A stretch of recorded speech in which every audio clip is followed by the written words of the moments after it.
Meus pais estavam ali sorrindo, cercados pela família toda no aniversário de 60 anos do meu pai, quando a minha mãe finalmente se aproximou e fez o pedido. Filho, precisamos da tua ajuda. É uma quantia grande. Todo mundo parou de falar. Todos os olhos da sala se viraram para mim. Eu respirei fundo, sorri, olhei bem nos olhos dela e respondi com a voz mais calma que consegui. Claro, mãe. Vou ajudar-te sim.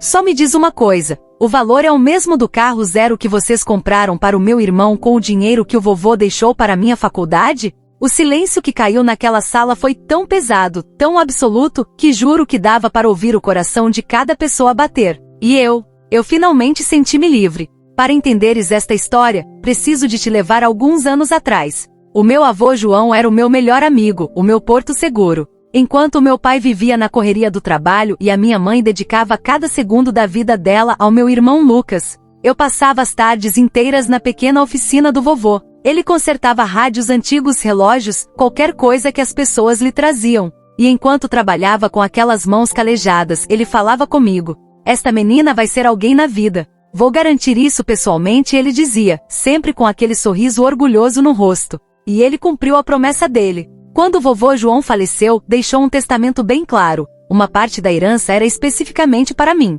Dinheiro suficiente para pagar toda a faculdade de medicina. Era o meu sonho desde criança. Ele sabia disso. Ele acreditava em mim quando mais ninguém acreditava. Mas havia um problema. Na minha casa existia uma regra sagrada, não escrita, mas absoluta. O Lucas vinha sempre primeiro. Lucas, o filho de ouro. O rapaz bonito, atlético, popular, que mal passava de ano na escola mas que sempre arrancava sorrisos orgulhosos dos meus pais. E eu era a filha certinha, as notas altas, o comportamento impecável, mas nunca era suficiente. Eu era apenas a outra, a invisível. 2 meses depois do vovô partir, chegou o dia que racharia a minha vida ao meio. Os meus pais chamaram-me à sala. Estavam radiantes, ansiosos, como se tivessem ganho a lotaria. Temos uma surpresa incrível. A minha mãe disse, quase a saltar de alegria. Eu, ingênua, achei que fosse sobre a matrícula na faculdade de medicina. Achei que finalmente tinha chegado a minha vez. Mas então o meu pai apontou para a garagem com um sorriso enorme. Vem ver. Eu segui-os, o coração a bater rápido. E quando abriram a porta da garagem, lá estava. Um carro 0 km vermelho, brilhando como se tivesse saído de uma publicidade. E sentado ao volante, com um sorriso de orelha a orelha, acenando como se fosse o rei do mundo, estava o Lucas. Senti o chão a desaparecer debaixo dos meus pés. As pernas ficaram fracas. Mas, e a minha faculdade? Consegui sussurrar, mal conseguindo formar as palavras. O meu pai virou-se para mim, botou a mão no meu ombro com aquele gesto que devia ser de conforto, mas que só me fez sentir ainda mais pequena. E disse as palavras que nunca mais vou esquecer. Filha, vê lá, o Lucas precisava mesmo de um carro para poder ir à faculdade dele. Tu és uma rapariga inteligente, tu desenrascaste. A gente ajuda-te depois quando pudermos. Depois. Sempre depois. Uma promessa vazia que nunca se concretizou. Naquele momento senti algo partir dentro de mim. Não foi só desilusão. Foi traição. Foi a sensação de que tudo que o meu avô tinha planeado, todo o amor dele, toda a fé que ele tinha em mim, tinha sido roubado. E o pior, os meus pais nem sequer pareciam entender o que tinham feito. Para eles, era simples. O Lucas precisava, então o Lucas levava. E eu que me arranjasse. Os anos que se seguiram foram uma descida ao inferno. Eu tinha 17 anos. Mudei-me para um quartinho minúsculo numa pensão velha, com infiltrações nas paredes e baratas que saíam à noite. Trabalhava de dia como empregada de mesa num restaurante barulhento, onde os clientes me tratavam como se eu fosse invisível. De noite, fazia de babysitter para uma família que me pagava uma miséria. Chegava a casa depois da meia-noite, exausta, os pés inchados, e ainda tinha de abrir os livros para estudar para o exame nacional. Houve uma noite de chuva torrencial, em que cheguei a casa encharcada com fome porque não tinha dinheiro para jantar. Sentei-me no chão frio daquele quarto, rodeada de livros de biologia e química, e desatei a chorar. Chorei como nunca tinha chorado. Pensei em desistir. Pensei, para quê? Para que continuar a lutar? E então, olhei para a única fotografia que tinha trazido comigo, eu e o vovô João na oficina dele, os dois a sorrir, e senti a voz dele na minha cabeça. Esta menina vai ser alguém. Foi nesse momento que decidi, eu não ia desistir. Não pelos meus pais. Não pelo Lucas. Mas por mim. E pelo vovô, que acreditou em mim quando mais ninguém o fez. A injustiça deixou de me partir, passou a alimentar-me. Tornou-se fogo. Raiva pura e concentrada que me fazia levantar todas as manhãs às 5 da madrugada. Durante aqueles anos, não voltei a casa. Não atendi chamadas. No Natal, quando eles me convidavam, eu inventava desculpas. A verdade? Eu não conseguia olhar para eles sem sentir nojo, sem sentir a traição a queimar-me por dentro. Então cortei. Cortei completamente. E sabe o que aconteceu? Eles nem deram por isso. A vida deles continuou perfeitamente sem mim. O Lucas continuou a ser o príncipe mimado.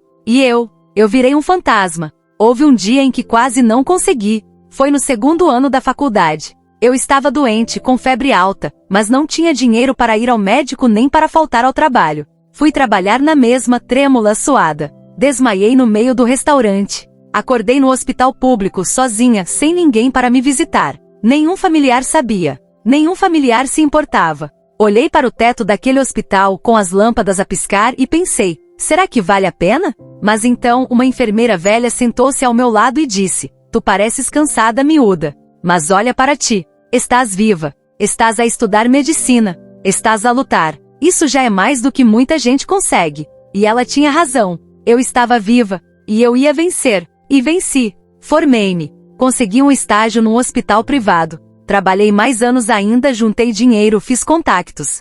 E aos 32 anos, abri a minha própria clínica. Pequena no início, mas minha. Construída com as minhas mãos, com o meu suor, com cada lágrima que derramei naqueles anos de solidão. Eu tinha finalmente a vida que o meu avô João sonhou para mim. E nenhum deles tinha feito parte disso. Durante esses anos todos, eles contactaram-me poucas vezes. Uma mensagem de Natal aqui, um parabéns no aniversário ali. Nunca perguntaram como eu estava. Nunca se desculparam. E eu respondi educadamente, mas friamente. Até que há 6 meses recebi um convite inesperado. O aniversário de 60 anos do meu pai. Uma festa grande na casa deles com toda a família. Hesitei. Parte de mim queria ignorar. Mas outra parte, a parte que tinha finalmente cicatrizado as feridas, queria voltar. Queria que eles vissem o que eu tinha conseguido sem eles. Queria que vissem que eu não precisava da aprovação deles. Então aceitei o convite.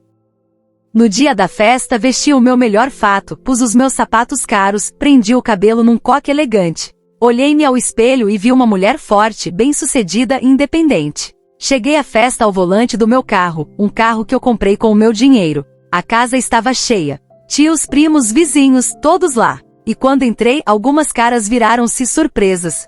É a filha, ouvi alguém sussurrar. Que elegante que ela está. Os meus pais cumprimentaram-me educadamente, quase como se eu fosse uma convidada qualquer. O Lucas mal olhou para mim, ocupado a falar com os amigos dele. A festa continuou. Comida, música, o bolo. Eu mantive-me na minha, observando. E então, depois de cortarem o bolo, a minha mãe veio ter comigo. Ela segurou na minha mão com aquele toque que devia ser carinhoso, mas que me fez sentir náuseas, e puxou-me para um canto mais reservado da sala. Querida, filha, eu e o teu pai precisamos de falar contigo sobre uma coisa importante. Ela olhou à volta, nervosa. Estamos numa situação difícil. Muito difícil. O negócio do Lucas não correu bem. Ele tinha investido numa sociedade, sabe, e aquilo faliu. Perdemos muito dinheiro a tentar ajudá-lo. E agora penhoramos a casa. Estamos com uma dívida enorme. E tu, com a tua clínica, com o teu sucesso, tu poderias emprestar-nos o dinheiro? Para salvarmos a casa? Por favor? Olhei para ela. Para aquela mulher que me trouxe ao mundo, mas que nunca lutou por mim. E algo dentro de mim simplesmente clicou. Não foi raiva. Foi clareza absoluta. Sorri. Um sorriso doce, calmo, controlado. E então disse em voz alta o suficiente para que não só ela, mas vários familiares próximos ouvissem. Claro, mãe. Claro que vou ajudar. Vi o alívio a inundar o rosto dela. Ela começou a sorrir, mas eu continuei. Vou ajudar-vos sim. Mas primeiro, só quero esclarecer uma coisa, para que todos aqui entendam bem. A minha voz ficou mais alta, mais firme. Alguns tios pararam de falar e olharam para nós. O valor que vocês precisam é o mesmo valor do carro zero que vocês compraram para o Lucas há 15 anos? Aquele carro vermelho lindo? Porque esse dinheiro, mãe, não era vosso. Era meu. O vovô João deixou aquele dinheiro especificamente para a minha faculdade. Não para um carro. Não para o Lucas. Para mim. O rosto da minha mãe perdeu toda a cor. O meu pai, que estava ali perto, congelou com o copo na mão. O silêncio espalhou-se pela sala como uma onda. Continuei, porque 15 anos de dor finalmente tinham encontrado vós. Vocês roubaram o meu futuro. Tiraram-me a única coisa que o meu avô, o único que alguma vez acreditou em mim, me deixou. E agora vem pedir-me para salvar a vossa casa. A casa onde eu nunca fui prioridade. Onde eu sempre fui a segunda opção. Olhei à volta para todos aqueles rostos chocados. Então deixe-me responder a vossa pergunta, mãe. Não vou emprestar-vos o dinheiro. Porque eu aprendi uma lição duramente nestes anos todos. Não se tira das pessoas aquilo que é delas por direito. E vocês tiraram de mim. Agora lidem com as consequências como eu tive de lidar com as minhas quando fiquei sozinha, aos 17 anos, sem nada. Peguei na minha mala. Não esperei resposta. Não quis ouvir desculpas. Atravessei aquela sala com a cabeça erguida, passei pelo Lucas que me olhava com a boca aberta, passei pelos tios que sussurravam, e saí porta fora. E sabem o que senti quando fechei aquela porta atrás de mim?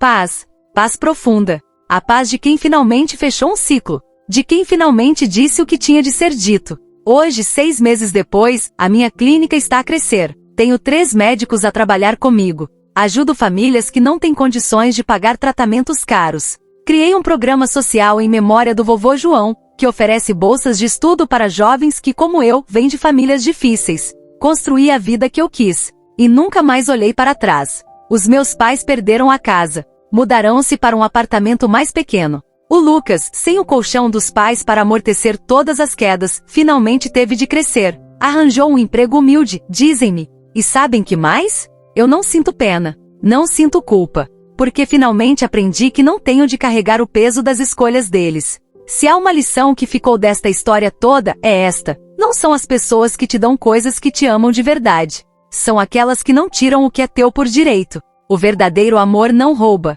não manipula, não escolhe favoritos. Respeita, protege, apoia. E se alguém na tua vida não faz isso, então não tens obrigação nenhuma de os salvar quando eles caem. E tu que estás a ouvir esta história agora, diz-me, o que terias feito no meu lugar? Terias emprestado dinheiro? Terias perdoado? Ou terias feito exatamente o que eu fiz? Deixa aqui nos comentários. Quero saber a tua opinião, quero saber a tua história se passaste por algo parecido. E se esta história de injustiça familiar e libertação te tocou o coração, se sentiste a dor e o triunfo comigo, carrega nesse botão de gosto e subscreve ao canal. Temos muitas mais histórias de vida, de superação, de karma fazer justiça. Um abraço enorme, e até a próxima história. E lembra-te, tu és mais forte do que pensas. Nunca deixes que te tirem o que é teu.